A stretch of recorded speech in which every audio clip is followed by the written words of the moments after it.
5장 5절 복소 고유값을 공부하겠습니다. 실수 성분을 갖는 정사각행렬 A의 고유값이 복소수가 나왔을 때 우리는 그 고유값을 복소 고유값이라 정의를 하고, 복소 고유값에 대하는 고유 벡터를 복소 고유 벡터라고 정의하고 있습니다. 자, 그러면 이와 같은 복소 고유값을 갖는 행렬은 어떤 성질을 갖고 있는지를 알아보려고 하는데요. 먼저 복소 고유값, 복소 고유 벡터를 갖는 예문들 몇 가지를 살펴보면서 우리가 학습하려는 내용들을 하나하나 알아보도록 하겠습니다. 예제 1번의 문제를 풀어보겠습니다. 다음 행렬의 고유값과 고유 벡터를 구해보려고 합니다. 이 행렬은 구성 성분이 모두 실수로 되어 있습니다. 이제 이 행렬의 고유값을 구하려면 디터미넌트 A-람다 이퀄 0이라는 이 방정식을 풀어야 되죠. 이 방정식을 우리는 고유 방정식 또는 다른 말로 특성 방정식이라고 얘기를 합니다. 즉 특성 방정식을 만족하는 해가 바로 고유값인데요. 이 특성 방정식을 풀어보도록 하겠습니다. 사라스 방법으로 계산하면 람다의 제곱 그리고 플러스 1 이퀄 0 이와 같이 되고요. 람다는 플러스 마이너스 i 즉 복소수가 나왔네요. 이와 같이 구성 성분이 모두 실수일지라도 고유값은 복소수가 나올 수도 있습니다. 이 예문은 복소 고유값을 갖는 예문에 해당되는데요. 우리는 이 고유값에 대하는 고유 벡터가 복소수 범위 내에서 구해진다는 것을 확인해 보도록 하겠습니다. 람다가 i일 때 이 행렬에다 대입을 하면은 마이너스 i, 마이너스 1, 마이너스 i 그리고 고유 벡터를 구하려면 이와 같은 동차 연립일차 방정식을 만족하는 0이 아닌 해를 구해야 되죠. 자, 우리는 이 첫 번째 방정식과 두 번째 방정식을 비교해 보면 얼핏 보면 서로 달라 보이지만 사실은 서로 비례하는 식이라는 것을 알 수 있습니다. 왜냐하면 첫 번째 식에다 i를 양변에 곱해봐요. i를 곱하면 마이너스는 마이너스 i로, 여기다 i를 곱하면 i 제곱은 마이너스 1이기 때문에 i를 곱하면 마이너스 1 마이너스 플러스 1이 돼서 이와 같이 됩니다. 따라서 첫 번째 방정식과 두 번째 방정식은 같은 방정식이라는 것을 알 수 있어요. 그래서 대표적으로 하나만 표시를 해보도록 하죠. 자, 이와 같이 됐고요. 이 식은 다시 한번 써보면 y는 이퀄 마이너스 ix입니다. 따라서 람다가 i일 때에 대한 고유 벡터 xy를 구해보겠습니다. x를 알파라 본다면 y는 마이너스 i 알파가 되고요. 알파를 묶어내면 1 마이너스 i가 됩니다. 여기서 고유 벡터는 0이 아닌 벡터를 말하고 있기 때문에 그래서 알파는 제로가 돼서는 안 됩니다. 람다가 복소수가 나왔을 때 대하는 고유 벡터의 구성 성분 안에도 복소수가 나오고 있다는 것을 알 수 있습니다. 그래서 복소 고유값에 대하는 고유 벡터는 복소 고유 벡터라는 것을 확인할 수 있었는데요. 람다 마이너스 i일 때도 마찬가지라는 것을 보이도록 하겠습니다. 람다가 마이너스 i일 때를 역시 또 계산해 보겠습니다. 여기다 마이너스 i를 대입하니까 마이너스 마이너스 플러스 i 마이너스 1, 그 다음에 여기도 i와 같이 됐습니다. 이 방정식도 위아래가 서로 달라 보이지만 결과적으로 밑에 있는 방정식에다 i를 곱해봐요. i를 곱하면 두 개가 같다는 것을 알 수 있습니다. 자, 그래서 두 개의 방정식이 같으니까 하나만 표시해 보도록 하죠. 자, 이제 이 식은 y는 이퀄 ix가 됐고요. 따라서 람다가 마이너스 i일 때 대응하는 고유 벡터를 역시 찾아보면 복소 고유 벡터 나온다는 것을 확인하려고 합니다. x를 베타라 본다면 y는 i 베타가 되는군요. 그래서 베타를 묶어내니까 1i와 같이 되고요. 자, 베타는 0이 아닌 값이에요. 람다가 마이너스 i였을 때 대하는 고유 벡터도 보다시피 복소수일 때 복소 벡터가 나온다는 것을 각각의 고유값에 대한 고유 벡터를 구해봄으로써 확인할 수 있었습니다. 자, 이와 같이 실수 성분을 갖는 행렬의 고유값과 고유 벡터가 각각 복소수일 수 있다는 것을 예제 1번을 통해서 확인해 봤는데요. 우리는 예제 2번을 풀면서 우리가 이와 같은 복소 고유값을 갖게 되는 행렬은 어떤 성질을 갖고 있는지를 한번 확인해 보려고 합니다. 그리고 이제 이 절의 후반부에 가서 그걸 좀 더 일반화시켜서 요약을 하도록 하겠습니다. 자, 예제 2번의 문제를 풀어보도록 할까요? 다음 같은 행렬의 고유값과 고유 벡터를 구해보도록 하겠습니다. 예제 2번도 지금 풀었던 문제와 대동소이해요. 단지 이제 구성 성분이 소수점으로 되어 있는 것밖에 차이가 없습니다. 디터미넌트 A-람다 i 이퀄 0이라는 이 고유 방정식을 풀어보도록 하겠습니다. 자, 주대역선에서 람다를 빼죠.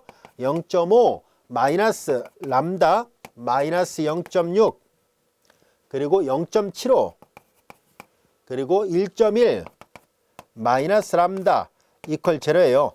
자, 사라스 방법으로 계산해 보겠습니다. 0.5 마이너스 람다 1.1 마이너스 람다 이렇게 곱한 거에서 이렇게 곱한 거 빼죠. 마이너스 마이너스 플러스 0.6 0.75 이와 같이 됩니다. 이퀄 제로예요. 자, 정도라면은 람다의 제곱 람다의 제곱이고 마이너스 1.1 마이너스 0.5니까 마이너스 1.6입니다.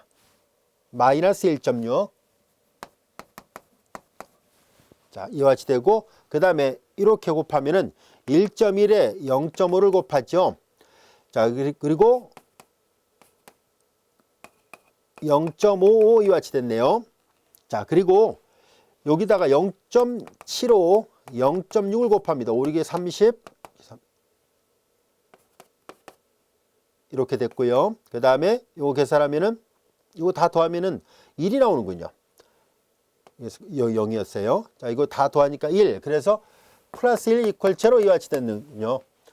자, 이거는 근행공식에다 대입을 해볼까요? 1차 시합의 개수가 짝수니까 간편공식에다 대입하면 최고차 합의 개수 분의 마이너스 B 프라임. 그래서 0.8 플러스 마이너스 루트 B 프라임의 제곱 마이너스 AC예요. 0.8 플러스 마이너스 루트 0.64 그리고 마이너스 1이에요. 그러니까 0.8 플러스 마이너스 루트 마이너스 0.36이 되는군요. 다시 계산하면 0.8 플러스 마이너스 0.6i라는 것을 알 수 있습니다.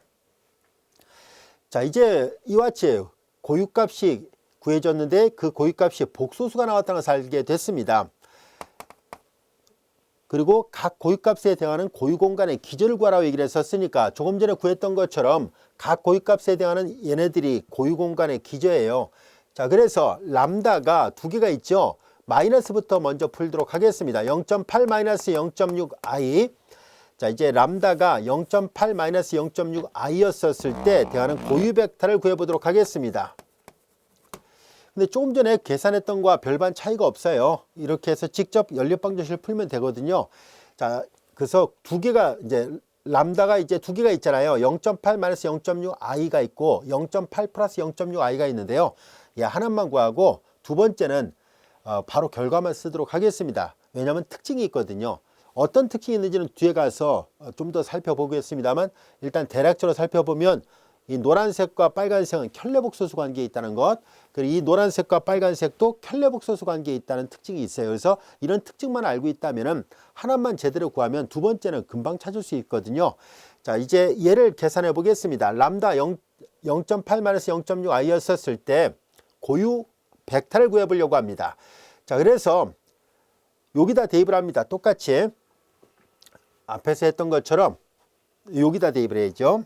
자, 요 식에다가 람다 대신에 0.8 마이너스 0.6i를 대입합니다. 0.5에서 0.8을 빼니까 마이너스 0.3 그리고 마이너스 마이너스 플러스 0.6i가 됐어요. 그 다음에 마이너스 0.6 자, 그리고 0.75 1.1에서 이걸 뺐죠. 1.1에서 0.8 빼니까 0.3 마이너스 마이너스 플러스 0.6i가 됐고요. 그 다음에 이제 xy 이퀄 0,0입니다. 자, 이 방정식은 사실 아까와는 다르게 아까는 금방 구별이 됐죠. 여기다 i를 곱하면 바로 밑에 식과 위에 식은 서로 비례한다는 것을 알 수 있었는데 사실 얘도 좀 복잡하게 비교가 되겠습니다만 서로 비례합니다. 그래서 하나만 써서 표시하도록 하겠습니다. 그래서 첫 번째 방정식 하나만 써서 표시하려고 해요. 마이너스 0.3 플러스 0.6ix 마이너스 0.6y 이퀄 0 이와 같이 되고요. 양변에 10을 곱해 보겠습니다. 양변에 10을 곱하면은 마이너스 3 플러스 6i x 마이너스 6y 이퀄 0가 되고요. 전부 다 3의 배수네요. 그래서 3으로 약분하니까 마이너스 1 플러스 2i x 마이너스 2y 이퀄 0 이와 같이 됐습니다. 자, 우리는 이 방정식을 만족하는 해를 구하려고 하는데요. 바로 해를 구해 보도록 하겠습니다. 람다가 자, 첫 번째 람다가 0.8 마이너스 0.6i였었을 때 대응하는 고유 벡터를 계산하는 거예요. 람다 이퀄 0.8 마이너스 0.6i. 자, 이때 여기 xy를 구하려고 하는데요. 우리는 이 y에다가 5알파를 넣겠습니다. 그냥 알파를 넣게 되면 이게 나중에 넘기고 나눠버리면 이 분모가 이 분수가 돼요. 그래서 분모가 이게 나눗셈 형태로 된다는 것이 번거롭잖아요. 그래서 그걸 피하려고 하는 거예요. 즉 무슨 말이냐면은요. 얘를 풀어서 써보겠습니다. 넘기고 나눠버리면 어떻게 되는지 한번 볼까요? 자, 우리는 이해를 돕기 위해서 편의상 y를 그냥 알파로 놔볼게요. 사실 5알파로 놓는 게 훨씬 더 낫다는 것을 보이려고 하는데 일단 계산하기 좋게 알파로 표시를 해볼게요. 일단은 알파로 놓으면 넘기고 나눠버려요. 그럼 여기다 따로 계산해 봅시다. x는 이퀄 2알파 넘어갔죠? 마이너스 넘어갔으니까 플러스 2알파 이걸로 나눕니다. 마이너스 1 플러스 2i잖아요. 그래서 분모를 실수화시킵니다. 그래서 켈러복소수를 분모 문제에다 곱해요. 그러면 자 이제 켈러복소수 곱하면 앞에 거 제곱 더하기 뒤에 거 제곱이니까 마이너스 1의 제곱이니까 1, 2의 제곱이니까 4, 그 다음에 2, 여기는 마이너스 1, 마이너스 2i를 곱하잖아요. 자 이제 분모의 켈러복소수를 위아래다 곱한 거예요. 그 이거는 5분의 2 마이너스 1 마이너스 2i 알파 이렇게 됐잖아요.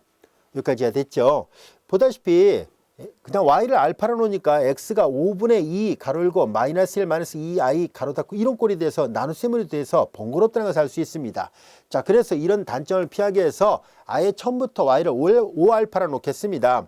5알파로 놓게 되면 여기다 곱하기 5알파가 되죠. 여기다 곱하기 5알파가 되면은 이 약분되잖아요. 그래서 나눗셈이 아닌 모양으로 바꾸려고 한 것 뿐이에요. 자, 이거 전개하면 마이너스 2, 그 다음에 마이너스 4i와 같이 됐습니다. 그리고 알파에 있어요. 5알파로 놓았던 거는 이렇게 나눗셈을 피하기 위한 거라는 것을 알 수 있을 겁니다. 자, 이제 알파를 묶어내면 여기는 마이너스 2 마이너스 4i, 여기는 5 이와 같이 됐습니다. 자, 우린 알파는 0이 아닌 값이고요. 고유 벡터는 0이 아니라는 것을 이미 여러 차례 강조했었습니다. 따라서 람다가 0.8 마이너스 0.6i였을 때 대하는 고유 벡터는 보다시피 구성 성분의 복소수가 나오는 모양으로 나왔다는 것을 알 수 있어요. 복소 고유값에 대한 고유 벡터, 복소 고유 벡터였다는 것을 다시 한번 확인할 수 있었고요. 그 다음에 이제 두 번째 우리가 람다가 이번엔 가운데가 덧셈이었던 것이 있었죠. 두 번째 결과만 쓰겠습니다. 람다가 0.8 플러스 0.6i였었을 때 이때 고유 벡터는 고유 벡터를 바로 그냥 쓰겠습니다. 고유 벡터 그냥 x라만 쓰겠습니다. 베타로 묶어냈을 때 여기는 5, 그 다음에 여기는 마이너스 2 플러스 4i가 나옵니다. 그래서 베타는 0이 아니고요. 왜 이렇게 되는지는 곧 일반화된 성질을 뒤에 가서 설명할 때 다시 얘기를 하겠습니다. 자 이제 이렇게 우리는 이해제 2번을 통해서 이 행렬의 고유값을 계산해 보니까 복소수가 나왔고요. 그 다음에 고유 벡터를 계산해 보니까 각각 복소수 범위 내에서의 고유 벡터 나왔다는 것을 알게 됐습니다. 그래서 고유 공간의 기조가 각각 이와 같이 됐습니다. 여러분들 고유 공간이란 말 뜻 앞에서 배웠었는데 기억나죠? 고유 벡터들의 집합 안에는 0벡터가 포함되어 있지 않기 때문에 덧셈 연산에 대한 항도원이 없어요. 그래서 고유 벡터들 그 자체만의 집합은 벡터 공간을 이루지 못합니다. 우리는 이 고유 벡터들의 집합에다가 0벡터를 합집합을 해버리면은 그 새로운 집합은 바로 벡터 공간의 그 조건을 다 만족합니다. 그래서 고유 벡터들로 이루어진 집합이 결국은 벡터 공간이 된 꼴이 됐어요. 0벡터를 합집합을 해버리니까. 그래서 그렇게 해서 얻어진 공간을 우리는 고유 공간이라 얘기를 합니다. 이 고유 공간의 각각의 기절을 구하라. 이 말의 의미는 고유값 람다에 대한 고유 벡터들을 찾으란 말과 같은 말입니다. 그래서 이 고유값에 대한 고유 공간의 기전은 이거고 이 고유값에 대한 고유 공간의 기전은 이렇게 표현이 됩니다. 이 예제 2번의 뜻 이해할 수 있겠죠? 자, 우리는 이와 같이 어떤 행렬에 고유값이 복소수가 나왔을 때 이 행렬은 어떤 특징이 있는가 하는 것을 알아보기 위해서 예제 3번의 문제를 풀어보도록 하겠습니다. 예제 3번의 문제는 행렬 A가 주어져 있을 때 다음 같은 것을 직접 계산해 보세요 라는 얘기인데요. 이거는 이 행렬에 대해서 그냥 행렬 곱을 직접 해보면 알 수 있습니다. 어려운 내용은 아닙니다. 자, 한번 해볼까요? 예제 3번. 자, x0가 x1이었을 때 x1을 찾으란 얘기예요. 이 좌표를 찾아보세요라는 얘기거든요. 자, a가 0.5, 마이너스 0.6, 그리고 0.75, 1.1이에요. 그리고 x0는 2하고 0이라 했습니다. 자, 직접 행렬의 곱을 계산해요. 행렬 계산하면 0.5의 2배니까 1이고요. 그리고 0.75, 행렬 계산하니까 0.75의 2배니까 1.5가 되죠. 자, 이와 같이 됐습니다. 그래서 x0가 2,0, 좌표로 표시한다면 2,0이었던 좌표가 1,1.5로 이동이 됐다는 것을 말해주고 있어요. 같은 방법으로 x2, a, x1을 계산하면 0.5, 마이너스 0.6, 0.75, 1.1, 그리고 1.5를 계산합니다. 행렬 계산하면 이거 0.5에다가 마이너스 0.9, 그러니까 마이너스 0.4 이렇게 되고요. 또한 행렬 계산하면은 0.75에다가 1.5에 1.1을 해가지고 더하니까 2.4가 되겠군요. 자, 이와 같이 됩니다. 자, 이런 식으로 해서 우리는 x1, x2, x3, x4를 계속 계산해 볼 수 있을 겁니다. 자, 이것을 이제 좌표로 본다면 처음에 2,0이었던 좌표가 1,1.5로 이동이 됐어요. 이 행렬에 의해서. 그런데 다시 1,1.5라는 좌표를 이 행렬에서 계산해 보니까 마이너스 0.4, 2.4로 바뀌어졌습니다. 자, 그러면 여기 잘 보면 점이 이동하고 있는데요. 이것을 각각의 좌표 평면상에다 점을 찍어 본 거예요. 점을 찍어 보니까 다음 같은 모양으로 나온다라는 것을 알 수 있습니다. 우리 책에 있는 그림이에요. 자, 이 그림을 가지고 설명한다면 2,0이 여기 있었잖아요. 2,0이었던 점이 A에 의해서 계산해 보니까 x1으로 이동을 했어요. 이 x1이라는 점의 좌표가 1,1.5였었습니다. 그리고 x1에다가 다시 A를 계산해서 x2라는 점을 찾았더니 x좌표가 마이너스가 나왔잖아요. x좌표가 마이너스 0.4, 그리고 y좌표가 2.4 이와 같이 나왔습니다. 잘 보니까 이 점은 1로 가고 x1은 이쪽으로 가고, 이 그림을 보면 x2는 x3로, x3는 x4로, x4는 x5로 이런 식으로 이동을 합니다. 점이 깨알같이 계속 있는 것은 이걸 계속 반복했다는 뜻입니다. 계속 반복하니까 이렇게 그 점의 궤적들이 타원 궤적을 나타내고 있다는 것을 알게 됐습니다. 그리고 보다시피 회전을 하고 있다는 것을 알 수 있는데요. 왜 이런 현상이 벌어지고 있을까 하는 것을 알아보려는 게 이 절의 학습 주제입니다.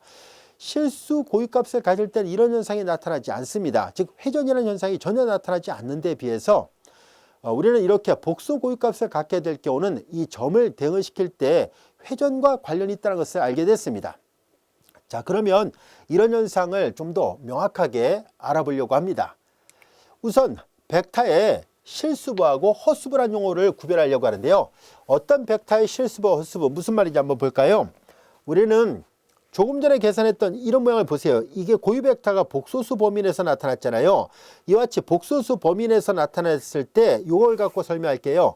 자, 여기에서 보면 얘를 실수부, 얘를 허수부라 하거든요. 이 행렬은 행렬의 스칼라베와 덧셈에 의해서 다시 한번 잘 분해를 해보면 이런 모양으로 쓸 수 있다는 것을 알 수 있습니다.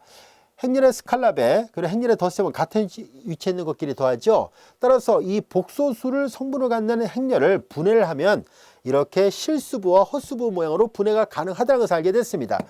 이 복소 벡터를 x라 놓는다면 얘를 우리는 리얼 파트라는 뜻에서 REX라 표시를 하고요. 얘는 이미지너리라는 파트라는 뜻으로 이미지 x 이렇게 표시할 겁니다. 자, 이렇게 하기로 약속한 거예요. 앞으로 그렇게 하겠다는 뜻이에요. 자, 이제 복소 고유 벡터가 주어지면은 이와 같이 복소 고유 벡터의 실수부는 이런 기호를 써서 표시하기로 하고, 그 다음에 복소수는 이렇게 표시하기로 하겠습니다. 자, 이것이 바로 벡터의 실수부와 허수부예요. 그럼 구체적으로 예를 들어볼까요? 다음 행렬에 대한 리얼 파트, 이미지너리 파트, 그리고 x바를 구해보시라는 얘기인데요. 조금 전에 약속했던 것처럼 우리 얘네들을 실수부와 허수부로 분해를 할 수 있는데요. 3, 0, 2, 여기는 마이너스 1, 5 이와 같이 되어 있습니다. 자, 여기에서 리얼 파트란 얘기는 이걸 x라 놨었으니까 얘가 바로 리얼 파트란 얘기예요. 그리고 이미지너리 파트란 얘기는 얘를 말하는 거예요. 이해됐죠? 그리고 X바를 구한다는 얘기는 X바가 켈레복소수를 뜻하는 기호예요. 켈레복소수는 이 벡터의 켈레복소수를 어떻게 약속하냐면 각각의 성분에다가 바를 붙이는 걸로 약속을 합니다. 자, 그래서 이 행렬에 대해서 켈레복소수를 계산해 보면은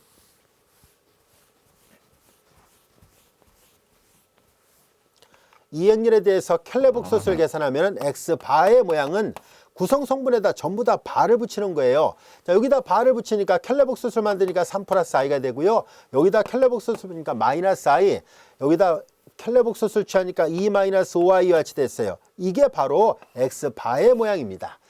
어렵지 않죠? 그래서 벡터의 실수부, 벡터의 허수부고요. 이건 켈레복소수를 나타내고 있습니다. 자, 이제 우리는 복소수 범위 내에서 실수 행렬의 고유값과 고유벡터에 관한 여러 가지 성질을 좀 살펴보려고 하는데요. 조금 전에 다뤘던 이 예제 2번의 모양을 잘 볼까요? 이 예제 2번의 모양을 보면은 분명히 구성 성분이 모두 실수예요. 구성 성분이 실수였는데도 불구하고서 고유값이 복소수가 나왔었잖아요.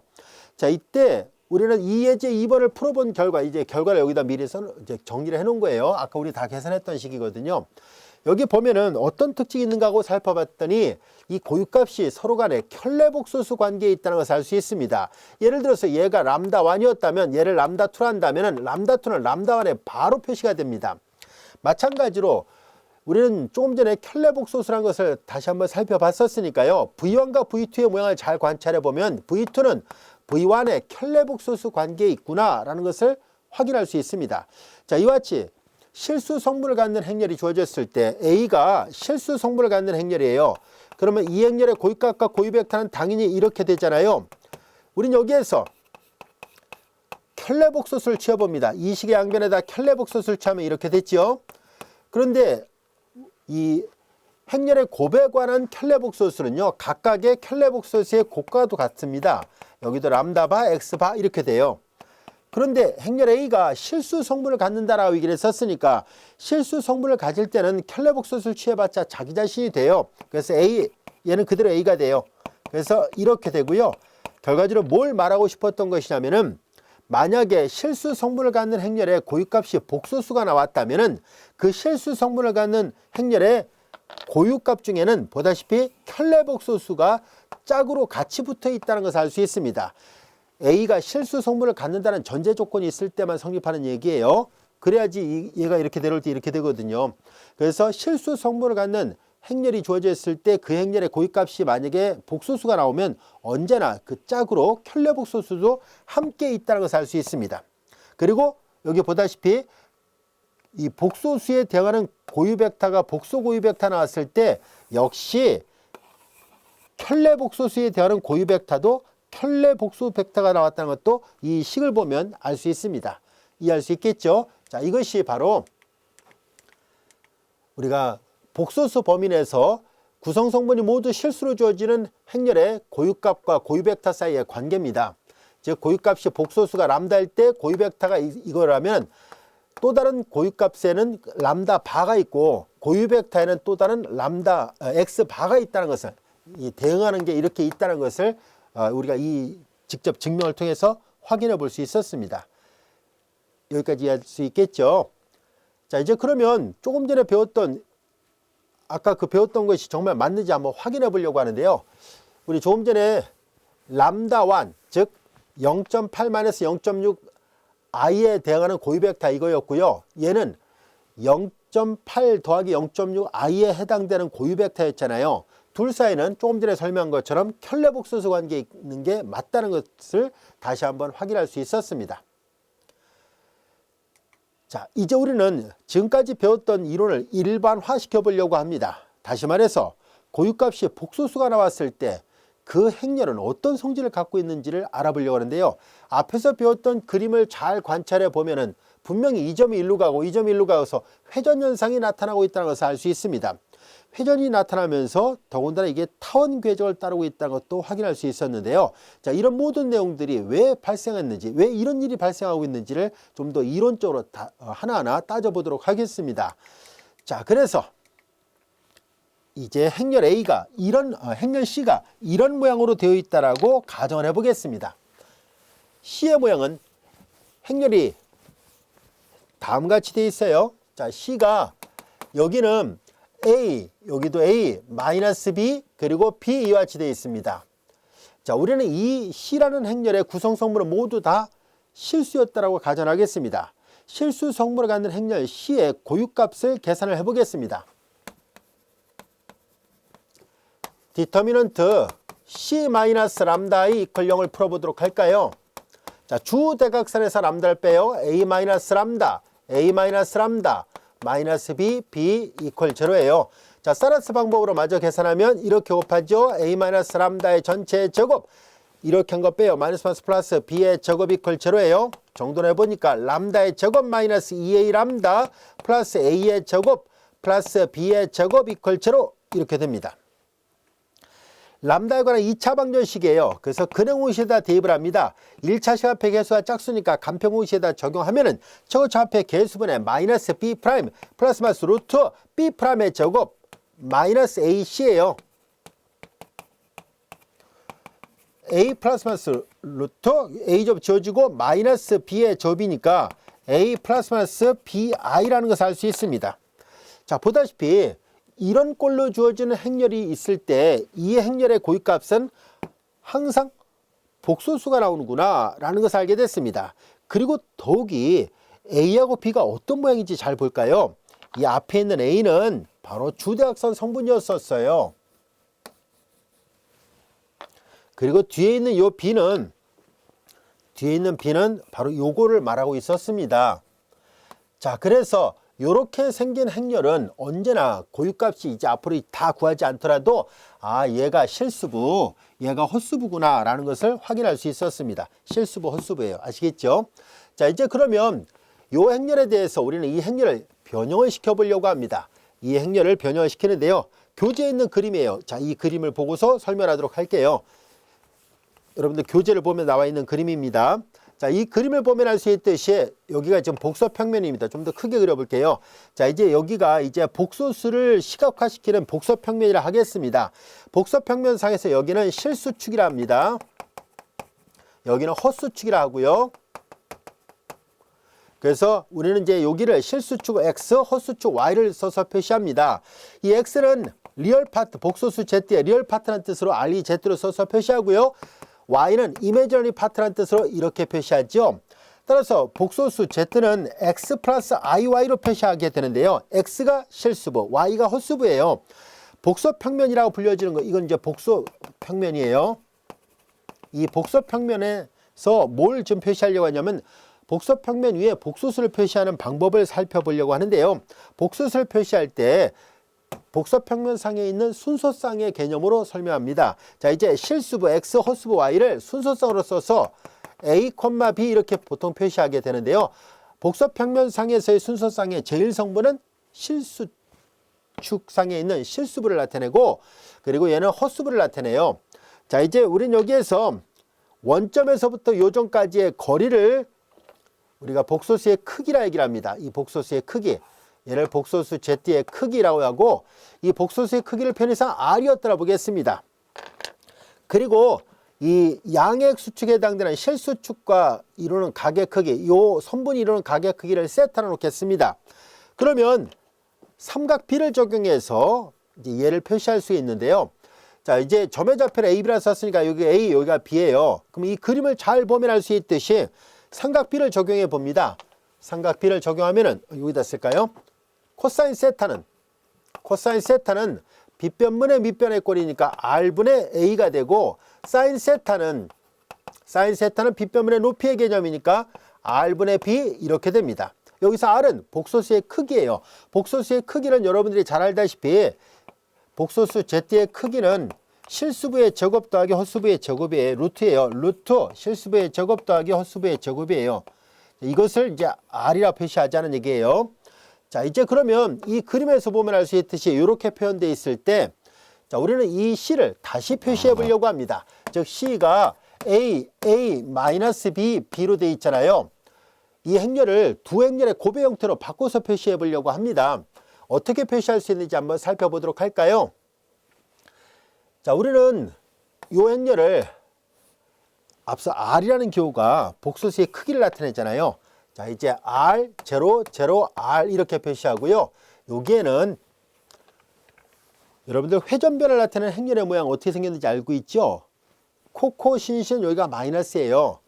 얘는 마치 그렇게 되어 있습니다. 코사인 세타, 마이너스 사인 세타, 사인 세타, 코사인 세타예요. 자, 위의 식은 아래 식과 같습니다. 왜 그렇게 되는지를 한번 살펴보도록 할까요? 자, 이제 행렬의 곱을 직접 계산해서 여기다 따로 계산해 볼게요. 행렬의 곱을 따로 계산해 보면은 행렬 계산합니다. 그러면 행렬 계산하니까 R 코사인 세타, 행렬 계산하면 마이너스 R 사인 세타, 행렬 계산하면은 R 사인 세타, 행렬 계산하니까 R 코사인 세타잖아요. 그런데 R 코사인 세타는 이거 잘 보세요. R 코사인 세타 여기를 마저 풀어볼게요. 양변에 R을 곱하면 A는 R 코사인 세타예요. 양변에 R을 곱하니까 B는 R 사인 세타가 되고요. 충분히 이해할 수 있겠죠? 어렵지 않습니다.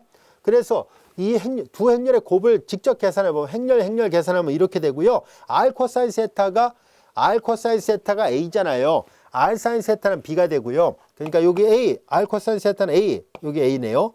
R 사인 세타가 B니까 이거 마이너스 B, B예요. 그래서 이 모양이 문제에서 주어졌던 이 모양이잖아요. 따라서 얘는 두 개의 곱으로 다시 쓸 수 있다는 것을 알게 됐습니다. 자, 그럼 얘가 의미하는 바가 뭘까는 얘기입니다. 이런 꼴은 복소수, 고유값이 복소수가 나오고 이런 꼴에 복소수가 나오게 되고 얘는 두 행렬의 곱이라는 개념으로 이해할 수 있는데요. 여기에서 이제 오른쪽은 뭘 나타내냐면 이건 회전변을 나타냅니다. 그렇죠? 왜냐하면 여러분들이 이미 잘 알다시피 원점을 중심으로 해서 반시계 방향으로 각 세타만큼 회전변을 나타낼 때 나타나는 행렬이 이거예요. 얘는 회전변 아니구나 라는 것을 알 수 있습니다. 그리고 얘는 뭘까요? 단행렬에다 R을 곱한 거잖아요. 이건 스칼라 곱셈이에요. 얘는 스칼라 곱셈이거든요. 그러니까 만약에 R의 크기가 1보다 크면은 R이 1보다 큰 값이 나오면은 확대를 나타내고요. R의 크기가 1보다 작게 나오더라. 그럼 이거는 축소를 나타내요. 자, 그래서 얘는 확대 내지는 축소를 나타내니까 스칼라 곱셈이에요. 스칼라베라 하겠습니다. 그냥 확대 내지는 축소를 나타내요. 그래서 이런 꼴로 주어지는 행렬은 반드시 고유값이 복소수가 나오며 그리고 항상 이런 행렬은 회전 변환과 스칼라베 확대 내지 축소가 동시에 발생한다는 것을 알 수 있습니다. 그래서 우리 교재에 보면 그림이 이렇게 그려져 있는 게 그거예요. 회전, 로테이션이 일어나고요. 먼저 회전을 행렬의 곱은 교환이 안 돼요. 그래서 우측부터 계산하기 때문에 여기다 뭔가 원소를 여기다 계산하잖아요. 그럼 얘부터 먼저 계산해요. 그러니까 회전 변화를 나타내고 그 다음에 확대 내지는 축소를 하게 돼요. 아시겠죠? 그러니까 확대 내지 축소. 그래서 우리 교재의 그림의 저자가 이 점을 이 점으로 x를 ax로 옮겨갈 때요. 여기가 x고요. 여기가 ax거든요. 자, 이렇게 변형시킬 때 a를 이용해서 계산합니다. 그래서 이렇게 움직일 때 회전이 일어나고 보다시피 확대 내지는 축소가 되는 이 그림은 이제 확대를 염두에 두고 이제 그려놓은 거예요. 더 축소가 나올 수도 있어요.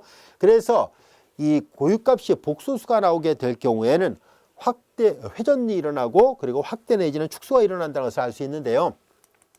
그것이 아까 확인했던 이 그림이에요. 잘 보세요. 이 행렬은 보다시피 이 행렬이 이렇게 주어져 있을 때 분명히 이 점이 이 점으로 가면서 회전이 발생하고요. 회전이 발생하고 그 다음에 그 원점으로부터 길이가 약간 달라졌잖아요. 그래서 회전이 발생하고 그 다음에 또 뭔가 이게 거리가 달라지고 있다는 것을 알 수 있습니다. 그래서 이렇게 스칼라베가 생겼다는 것을 확인할 수 있었습니다. 자, 이제 그렇다면은 이런 내용들이 바로 이런 꼴로 주어진 행렬이 있을 때 다시 한번 정리할게요. 고유값은 항상 이렇게 생겼다는 것. 그리고 얘네들은 보다시피 평면상에 있는 점을 회전 이동시키고 그리고 확대 내지는 축소를 하고 있다는 것을 확인할 수 있었습니다. 자, 그래서 조금 전에 풀었던 예제 2번의 결과를 다시 한번 잘 살펴보도록 하겠습니다. 예제 1번은 조금 전에 아까 풀었던 거고요.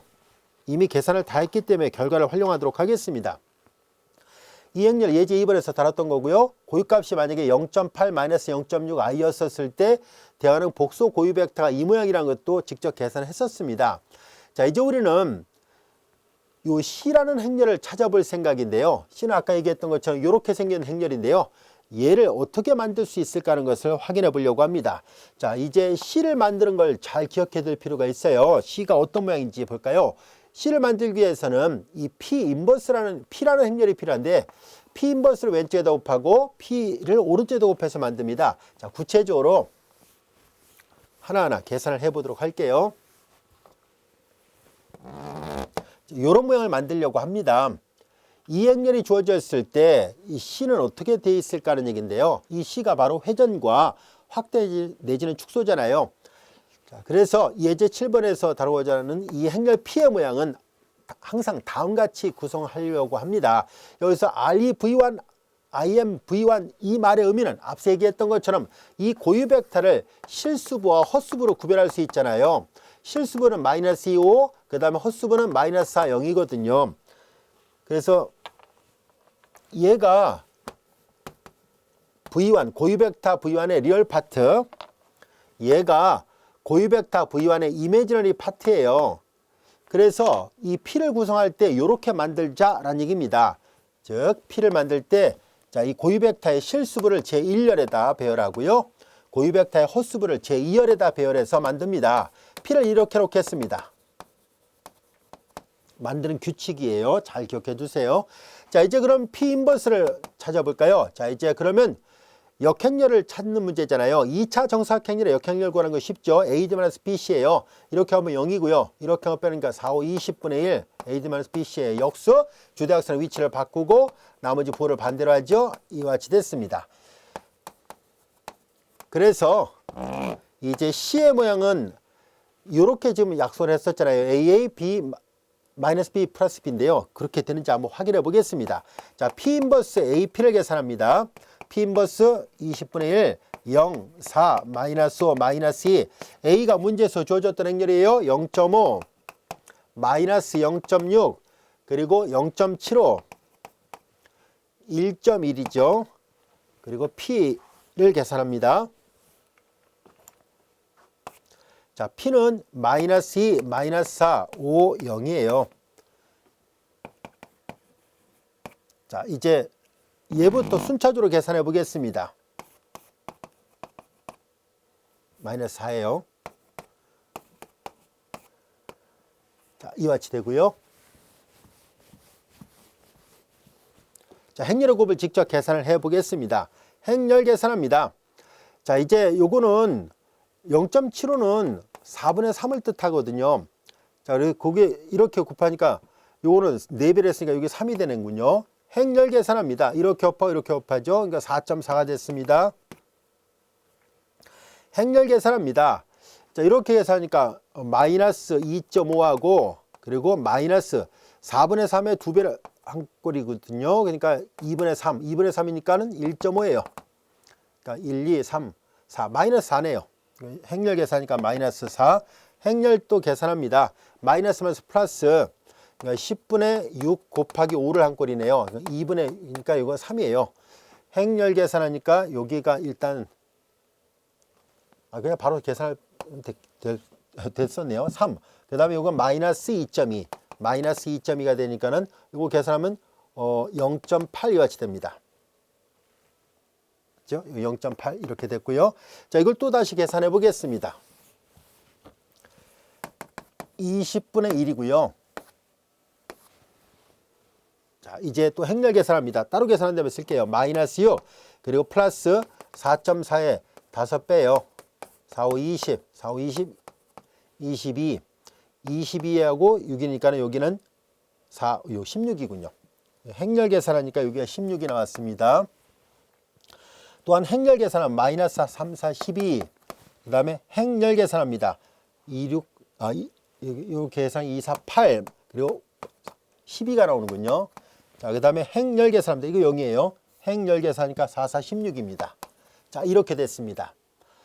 자, 이제 그러면 이거 전부 다 일단 2로 나눠봐요. 그러면 10분의 1, 2로 나누니까 8, 6, 마이너스 6, 8이 되죠. 일단 2로 나눴습니다. 그리고 다시 10으로 나눠요.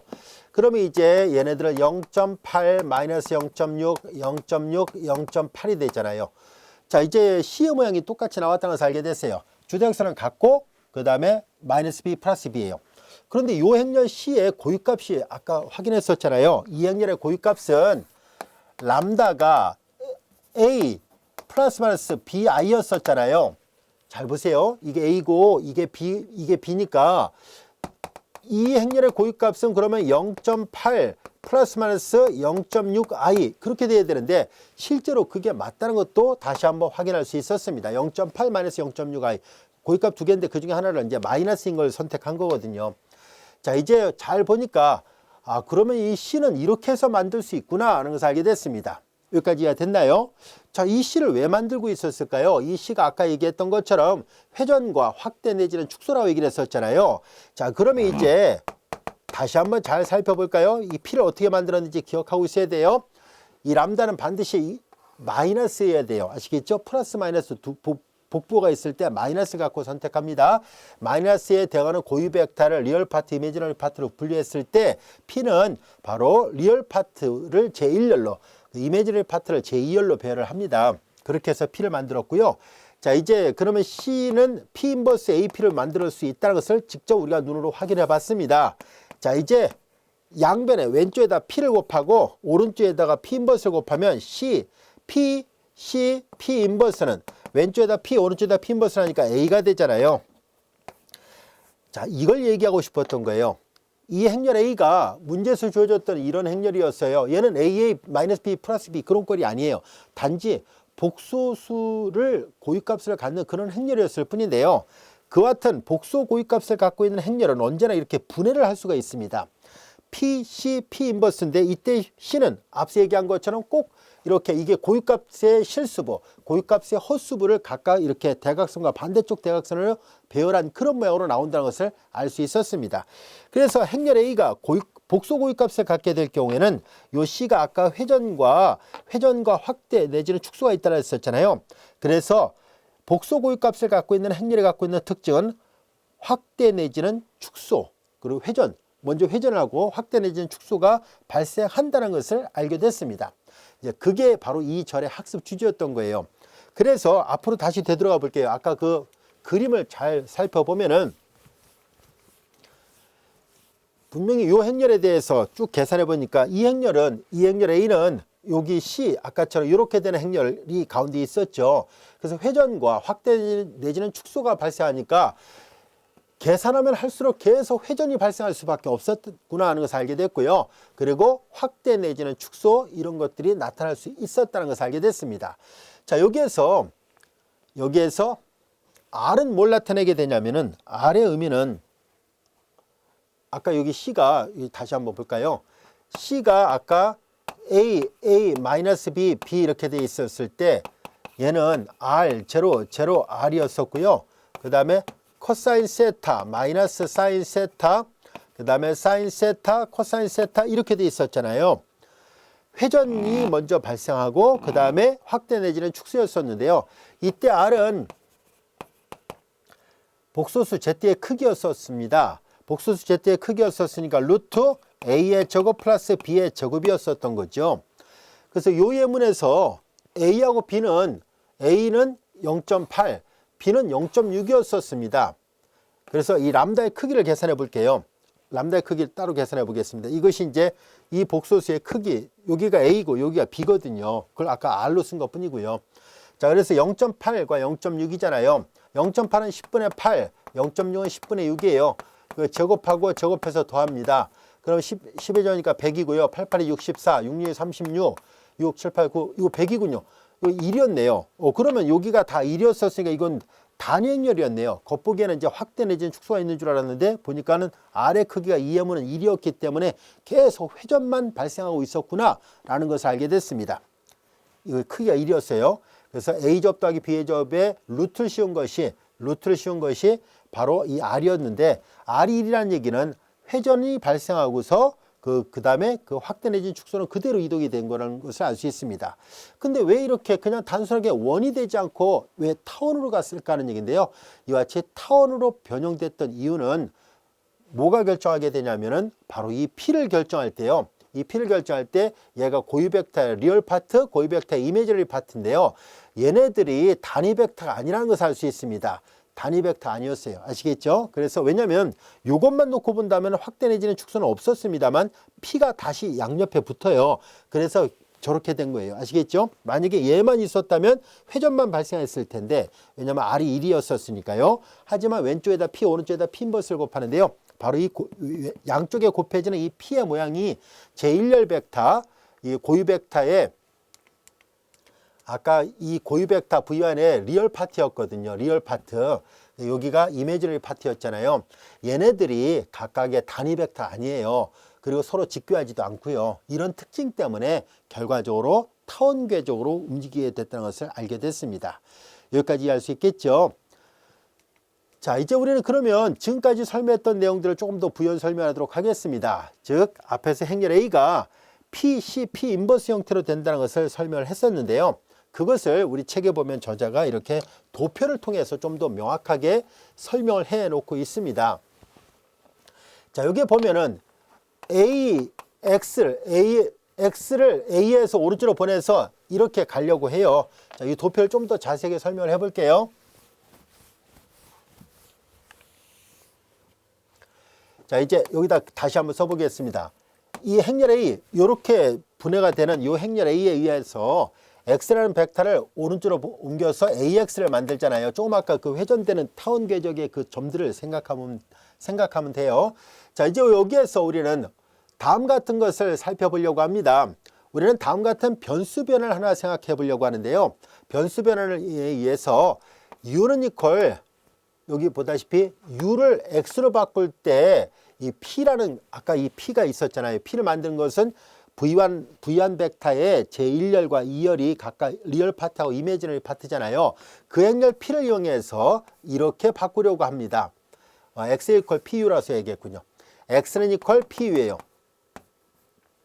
U에다 P를 합성을 하게 되면은 X가 된다는 얘기예요. U에다가 P를 하면 X가 돼요. 그 P가 역행렬이 존재했었으니까 P 인버스 X가 U가 돼요. X에다 P 인버스를 하면 U가 된다는 얘기예요.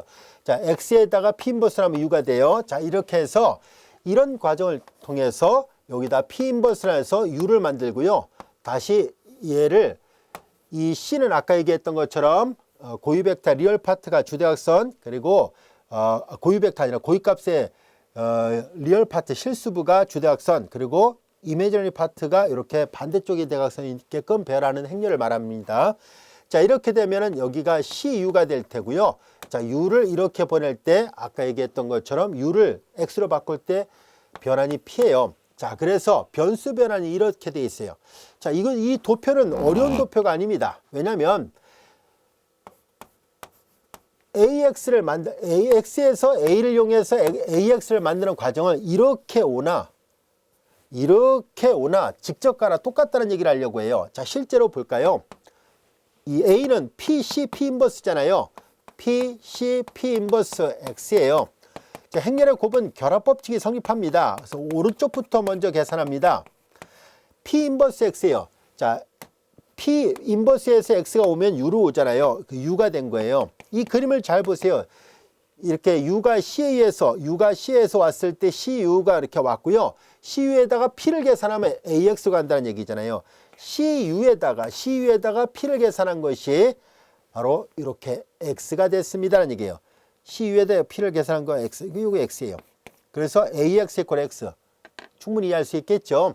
자, 이제 어려운 내용이 아니었다는 것을 알게 됐습니다. 이거 지금 상이 이렇게 움직이는 변화를 보고 있는 것 뿐이에요. 다시 한번 볼게요. 자, 이제 얘를 일로 보내고 얘를 이쪽으로 보내고 이렇게 보낸 것이 직접 보낸 거와 같다는 얘기입니다. 이렇게 쓰지 말고 그냥 화살표를 쓰는 게 더 낫겠네요. 그렇게 써서 볼게요. 이렇게 쓰니까 오해할 수도 있겠네요. X를 이용해서 P 인버스를 합니다. 그리고 여기는 P 인버스 X가 됐죠. P 인버스 X가 곧 U예요. 이런 변수변을 하나 약속을 한 거예요. 자, 그 다음에 이제 U를 다시 C에 의해서 변형을 합니다. U를 C에서 변형을 하게 되면은 그러면 이게 CU로 오게 되고요. CU에다가 다시 P를 해보겠다는 얘기예요. 그러면 PCU가 되잖아요. PCU가 바로 AX와 같다는 얘기예요. 그래서 얘를 P 인버스 C, P를 이용해서 합성한 것이 이렇게 온 거와 같다는 얘기입니다. 이렇게 온 것이 바로 A란 얘기예요. 왜냐하면 아까 여기다 썼던 것처럼 A는 P, C, P 인버스잖아요. 아까 여기다 썼던 거 다시 쓴 거예요. 이렇게 단계별로 가는 것이 직접 가는 거와 똑같다는 얘기입니다. 그래서 이 A가 이 세 개의 결합으로 분해가 된 거예요. 항상 행렬의 곱은 우측부터 계산하거든요. 그래서 P 인버스를 먼저 계산하고 그 다음에 C를 계산하고 그 다음에 다시 P를 계산한 것이 직접 A를 계산한 거랑 똑같아요 라는 얘기예요. 수학에서 이런 도표 많이 사용됩니다. 직접 간 것이 이렇게 합성함수처럼 이렇게 결합돼서 한 거랑 일치한다는 얘기입니다. 이 기호 표기 방법 이해할 수 있겠죠?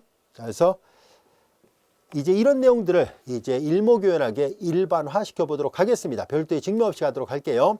자, 람다가 복소 고유값을 갖고 있을 때 이때 여기가 마이너스 b예요. 플러스가 아니라 람다 이퀄 a-bi로 돼 있고 이에 대하는 복소 평면상에 속하는 고유 벡터 v가 주어져 있다고 보겠습니다. 그러면 항상 A는 PC, P 인버스, A는 PC, P 인버스로 분해가 되고 이때 C의 모양은 이렇게 생겼습니다. 여기서 A하고 B는 뭘 나타냅니까? 라고 한다면 바로 이 A의 고유값이 이게 실수부, 여기가 헛수부잖아요. 그래서 그런 모양으로 되어 있습니다. 여기 리얼 파트, 이미지널 파트예요. 여기 마이너스로 되어 있어야 되고요. 자, 그리고 이제 P를 만들 때, 요 P를 만들 때는 고유 벡터의 리얼 파트가 제1열, 고유 벡터의 이미지널 파트가 제2열로 구성되어 있습니다. 아시겠죠? 그래서 요 모양을 잘 기억해 두세요. 자, 이제 우린 여기에서 조금 전에 다뤘던 문제로 다시 되돌아 볼게요. 자, 이렇게 회전 변환이 나타나잖아요. 이 복소 평면상에서 이렇게 계속 회전을 나타내는 경우가 생기는데요. 이것을 R3 공간으로 확대해도 이런 현상이 있을까 하는 것을 알아보려고 합니다. 만약에 R3의 부분 집합이 되는 한 평면 위에서 계속 회전되는 점들이 나타나게 된다면 그걸 우리는 불변 부분 공간이라고 말을 하도록 하겠습니다. 자, 실제로 R3로 확대해서 한번 살펴보도록 할게요. 자, 불변 평면. 이제 불변 부분 공간이 아니라 불변 평면이라는 게 더 맞는 표현이겠네요. 자, 이제 여기 볼까요? 자, 이제 조금 전에 했던 수치랑 비슷하죠. 행렬 A의 모양이 아까 했던 C라는 행렬의 모양하고 비슷하게 생겼는데요. 자, 이렇게 저자가 이렇게 3x3로 확대를 해서 행렬 A를 선택을 했습니다. 자, 이거의 고유값을 계산해 보면 조금 전에 했던 것과 비슷하게 0.8 플러스 마이너스 0.6i가 되고 또 하나가 있어요. 3x3다 보니까 하나 더 있는데 그게 1.07입니다. 이거 계산 어렵지 않으니까 생략하도록 할게요. 자, 이와 같이 얘는 실수값이고 얘는 복소수 값이잖아요. 우리는 여기에서 람다를 0.8 마이너스 0.6i를 선택을 해서 이제 직접 계산을 해보는 거예요. 이렇게 다 계산을 해보면은 자, 요 행렬이 회전 변환과 그리고 확대 내지는 축소를 나타낸다라고 얘기를 했었잖아요. 그래서 확인해 본 거예요. 우리는 공간상에 있는 두 점 2,0,0이라는 점으로부터 시작해서 AW0를 계산해 보는 거예요. 그래서 W1 equal AW0 그 다음에 W2는 AW1 계속 계산해 보는 거예요. 그랬을 때 같은 평면 위에서만 움직이게 되면은 그것을 우리는 불변 평면이라고 말을 하도록 하겠습니다. 그리고 또 하나의 점은 이제 x0라는 점을 이용해서 x0, AX0를 x1으로 그 다음에 AX1을 x2로 이렇게 놓고 계속 계산해 보는데요. 얘는 결론적으로 보면은 한 평면에서 계속 움직입니다. 그래서 불변 평면은 XY 평면이 되는데요. 얘는 우리 교재에도 그림이 나와 있어요. 이건 하나하나 계산해 보면 되니까 그렇게 어려운 문제는 아니라서 계산기를 하나하나 계산해서 보면은 얘는 조금씩 그 공간이 이제 이동이 된다는 것을 알 수 있어요. 즉 공간 위에 있는 점이 Z좌표가 조금씩 이렇게 XY 좌표도 움직이면서 Z좌표도 움직여요. 얘는 XY 좌표가 움직이긴 할지라도 Z좌표는 변하지 않는다는 특징이 있거든요. 자, 구체적으로 계산을 생략하고요. 우리 교재에 그림을 갖고 부연 설명하도록 하겠습니다. 자, 이제 이 그림을 잘 보세요. 저자가 이 그림을 이제 약간 위에서 아래를 내려다보면서 표시했고요. 여기 X좌표 대신에 X1, Y좌표 대신에 X2, Z좌표 대신에 X3라고 표시를 한 것 뿐입니다. 자, 여기에서 W0가 2,0,0인데요. 보다시피 이제 XY 평면, 즉 이 그림사로 보면 X1, X2 평면이에요. 이 조금 아까 약속했던 이 행렬에 의해서 이 행렬에 의해서 우리는 2,0,0, 즉 x1축 위에 놓이는 점이에요. x1축 위에 놓이는 점은 계속 xy 평면 위로만 움직입니다. 이게 그림이 그거예요. 자, 여기 보다시피 여기는 W0, W1, W2, W3, W4 쭉 가서 W7, W8 그래서 계속 이 XY 평면이라 할게요. 편의상 X1, X2로 되어 있습니다만 이 XY 평면 위를 계속 움직여요. 그래서 결과적으로 이 XY 평면 위에 있는 점으로부터 출발해서 계속 XY 평면 위에 있는 점에서만 움직이기 때문에 이 예문에 대한 불변 평면을 구하시오라고 얘기를 했다면 XY 평면을 말하면 됩니다. 그에 반해서 자, 여기 요 점, 요 X0가 아까 확인해 보니까 2,0,1이잖아요. 여기 있습니다. XY 평면으로부터 높이 1만큼 떨어져 있는 요 점은요, 얘도 계속 움직여요. 똑같은 행렬이기 때문에 움직이는 건 맞는데요. 움직이긴 움직이는데 얘는 조금씩 위로 올라갑니다. 여기에서 X0, X1, X2, X3 쭉 가서 보다시피 올라갔어요. 계속 이렇게 스프링 감아 올라가듯이 올라갑니다. 그래서 이 예문에 대해서 불변 평면을 구하시려 했다면 X1, X2 평면, 즉 XY 평면이 불변 평면이 되고 공간은 불변 공간이 아니라는 것을, 불변 평면이 안 된다는 것을 알 수 있습니다. 자, 이와 같이 복소 고유값을 갖게 될 경우는 회전 변환을 나타낸다는 것과 그리고 이제 필요하다면 이렇게 불변 평면도 공간상에서 찾을 수도 있다는 것을 알게 됐습니다. 자, 이것이 복소 고유값을 갖고 있는 행렬이 갖고 있는 중요한 특징이었었습니다. 다시 한번 정리를 한다면 복소 고유값을 갖고 있는 실수 성분을 갖는 어떤 n차 정사각 행렬이 있다면 바로 이와 같은 행렬은 언제나 회전 변환과 확대 내지는 축소 형태를 갖고 있다는 것을 알게 됐습니다. 잘 이해할 수 있겠죠? 자, 이것이 5장 5절의 학습 주제였었습니다. 자, 이어서 이와 같은 내용을 우리가 응용을 해보려고 합니다. 그래서 5장 6절의 내용을 공부하도록 하겠습니다.